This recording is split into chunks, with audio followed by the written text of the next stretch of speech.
Hi, everybody. My name is Jason.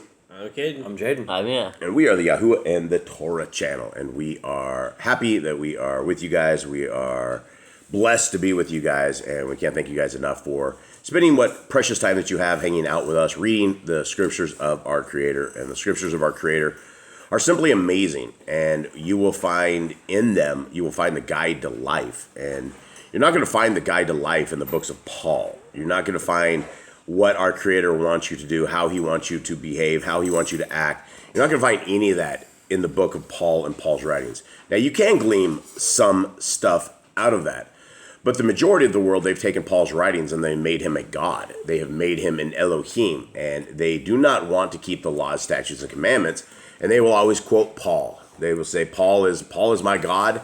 They won't say it like that, but at the end of the day, it's what they're saying, that Paul is their God. And they will take the laws of our Creator and have a man tell them what to do versus what our Creator has told us to do. And the laws, statutes, and commandments are far different than the wordless, godless, pagan style life that most Christians live. Because even though you may be called a Christian, you are still a pagan. You are worshiping other Elohim other than our Creator. And you have weird concepts. You have things like you think there is a trinity into place and you think you have three gods instead of one, when very clearly in the scriptures it always tells us there is one Elohim, and He's a jealous Elohim. So with that, gentlemen, how you guys doing? Good. Cade's on death's door. His back is jacked up. Guys, please pray for Cade. He has some back injuries trying to deal through from these dog baths of all things. So here we are. Guys, this is Yah Scriptures. This is we're still hoping for the end of February, early March, the greatest English translation that you will ever find anywhere. There's no greater translation that exists as far as I know. Every one of the Paleo-Hebrew names of our Creator and His Son have been restored, not just in the 66 books, but you have a total of 103 books, very large book that you have. You have the Testament of the 12. You have all of the book of Enoch. You have all the book of Jubilees, Jasher. It's all there, and it is cheaper than anything for the amount of quality that you get with this. This is a very nice cover. It has 3 bookmarks, and it is our hopes and dreams that we are able to build a prison ministry, and for every scriptures that people order, we will be able to get one full scriptures into our brothers and sisters into the prisons. Now, if you guys would like to download just Yah Scriptures, it's absolutely free of charge. You can get the eSword version of it. You can also get the PDF, and the PDF will go on every digital device you have. The PDF will go there. And so here we are. You can also get these books. They're available at Amazon right now. You can get the Book of Enoch, the Book of Adam and Kawa. These are small writings. These are really, really good books to have in a library or to give away. All restored names. Everything is. You will not find these particular books anywhere else either. So with that, gentlemen, how you guys doing? Good. Besides Cade. Good. You're great. Cade's saying yes, positive, but I know he's in a tremendous amount of pain. So we will try to blast through this and get all of you guys out of here. Now, what happened yesterday, Jade? Where are we at? We're in the book of SHEMU'EL. Who is SHEMU'EL? So SHEMU'EL is right now. He's a little child. His mother is Hannah. She prayed Yahuwah for him that if he would give her a male child, she would devote his life to Yahuwah. So he is now learning under Eli. He is a priest. He's an older man. He has 2 sons, Phineas and Cockney. And they are very evil people. They go around doing all these evil things. They're supposed to be priests of the Most High, and they are going out doing evil things. So they ended up getting everyone cursed. Eli didn't stop them, and now everybody said they will curse. He says he's going to wipe his generations and his family off face of the earth.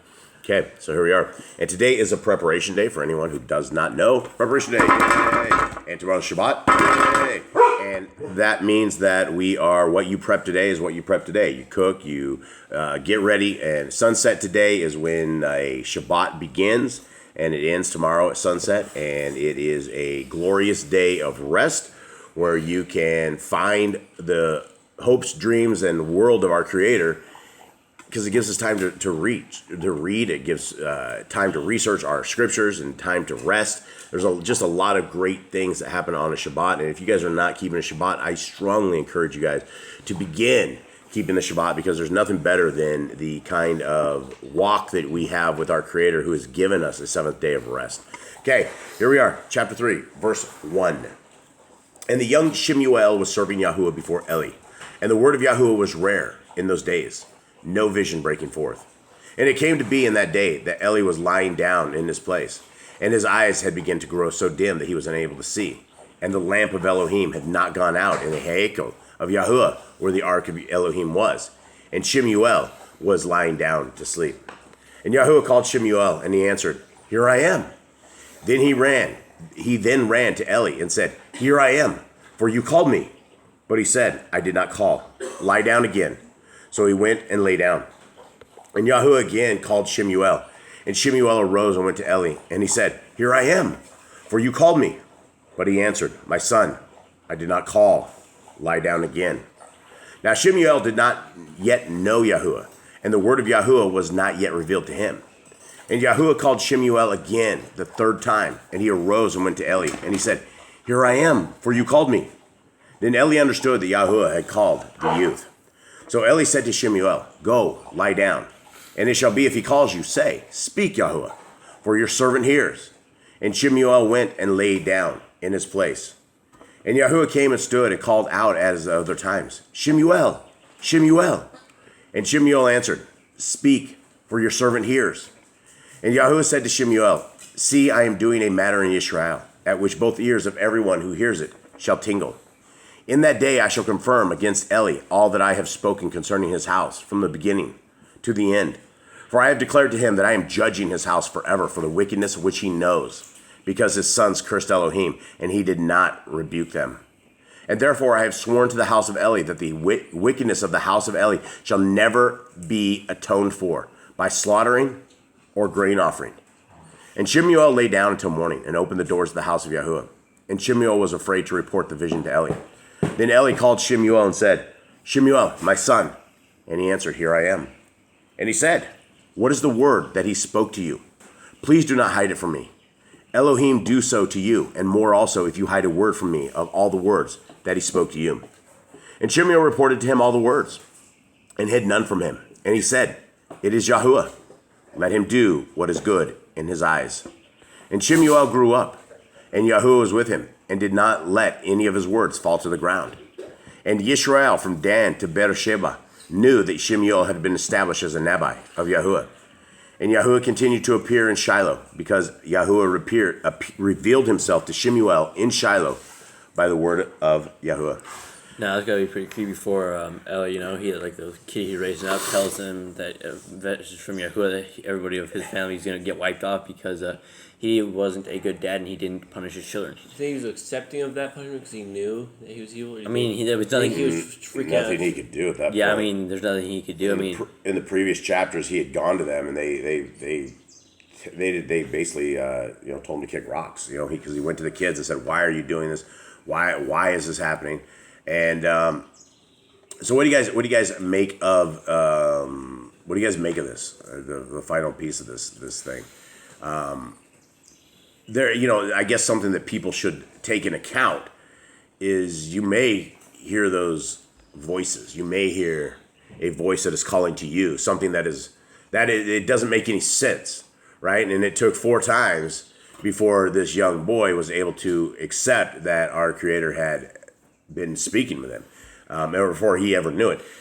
This is the same thing to all of us. It would be an amazing thing if Yah ever spoke to us like this, we were ever accepted to such a degree that we would hear his voice, and we would be able to literally hear him in this way. And you can hear Yah in a lot of different ways. You can hear him in scriptures. When you read the Torah, that's where you're hearing our Creator. That's where you're hearing his wishes, his ways, what he wants us to do, how he wants us to act and behave. That's what it is. And, if you love your Creator with all your heart, with all your mind, with all your soul, then you're going to absolutely love what he says. And be it a horrible message that SHEMU'EL gave to Eli, Eli accepted it, right? He knew that his people, his sons, he heard it. He heard it from people. It wasn't like this was a surprise. Your kids are just evil. This was something he had probably heard all of his life, And all of his life, he never ever cracked down. And whether or not his kids rode up and he didn't discipline them enough, he spared the rod and spoiled the child, or they just got so rebellious he couldn't do anything about it as an old man. But the point of it being is that as parents, we are responsible for what our kids are doing, and we have to be courageous enough, even if your kids have grown up and they're walking all over you, to be that light in the darkness and to shine that light, because it's just what we're supposed to do. And in fact, if we were doing our jobs, had we done our jobs, and all of our kids would know the Torah, they would know Yah, they would know his ways, they would know about Shabbats and appointed times and things of that nature. It is up to us as parents not to have our kids end up like the kids of Ellie's. And they're still alive, but they will die soon enough. And so I guess that's it. Anyone have anything else on the story? You don't need to discipline your children. If you don't discipline your children, and they do this, I mean, if you may end up getting cursed. You know, talk about not being punished for the father and the children, but this is a different case because they're Levites, and he had the opportunity to rebuke them, since he just looked at their sin and didn't go and like take them back from what they're doing. He got punished as well. Yep. And butt cheeks are a wonderful thing to smack your kids on. That is why they were here, designed. You're not going to kill them, and you can whack away for their bad behavior and change it before they get too big that they are they're just unwilling to change at all. Okay, well, that's it. So thank you guys very much. Have a wonderful day. We love you all, and we will see you hopefully live on Shabbat somewhere. You will probably YouTube.